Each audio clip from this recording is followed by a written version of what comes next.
Guys ఇప్పుడే Devara movie చూసి రావడం జరిగింది. స్ట్రైట్గా పాయింట్కి వస్తే ట్రైలర్లో చెప్పినట్టు ఒక ఊరు, వారికి కులం లేదు, మతం లేదు, భయం అంతకన్నా లేదు. అలాంటి ఒక ఊర్లో ఆయుధాలే దైవం, వాళ్ళ ఆయుధమే వాళ్ళ ధైర్యం. కానీ ప్రతి మనిషికి ఉండాల్సింది కాస్త భయం. దీని చుట్టే సముద్రం బ్యాక్డ్రాప్లో ఈ కథను నడిపించడం జరిగింది. మూవీ స్టార్ట్ అయిన 10-15 మినిట్స్ లోపే మీరు స్టోరీ కనెక్ట్ అవుతారు, ఆ వరల్డ్లో ట్రావెల్ అవ్వడం స్టార్ట్ చేస్తారు. ఎన్టీఆర్ ఇంట్రడక్షన్ ఒక యాక్షన్ సీక్వెన్స్ తోటి స్టార్ట్ అవుతుంది.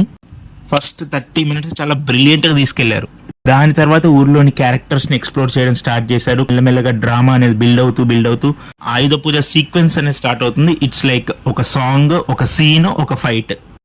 కొన్ని ఎమోషనల్ సీన్స్ తర్వాతకి ఒక సెకండ్ యాక్షన్ బ్లాక్ వస్తుంది. This was the turning point ఈ మూవీకి, where the realization happens. Drama, ఈ సీన్స్ అన్ని తర్వాతకి ఒక mass interval with action block and interval తోటి ఫస్ట్ హాఫ్ ఎండ్ అవుతుంది. మొత్తం first half is all about Devara and now comes the second half. Here comes వరా. తన క్యారెక్టర్ ఎక్స్ప్లోరేషన్, జాహ్నవి కపూర్, కొంచెం comedy scenes, వీటితో సెకండ్ హాఫ్ రన్ అవుతూ ఉంటుంది. సెకండ్ హాఫ్లో కూడా ఆయుధ పూజ సీక్వెన్స్ ఉంటుంది, అది కూడా చాలా బాగా వచ్చింది. ఇంటర్వ్యూస్లలో వీటిలలో చెప్తున్నారు లాస్ట్ 40-45 మినిట్స్ అని, కానీ నాకైతే అలాగేమనిపించలేదు. లాస్ట్ 20 మినిట్స్ ఒకటి ఒక హై ఆన్ యాక్షన్ అని కూడా నేను చెప్పలేను. But any film towards the end it reaches it's peak emotionally and visually. కానీ సెకండ్ హాఫ్లో క్లైమాక్స్లో వచ్చే ట్విస్ట్ బాగుంది. ఒక ట్విస్ట్ తర్వాత ఇంకో క్లిఫ్ హ్యాంగర్, సెకండ్ పార్ట్ కోసం ఒక క్లిఫ్ హ్యాంగర్ వదిలారు, అది కూడా బాగుంది.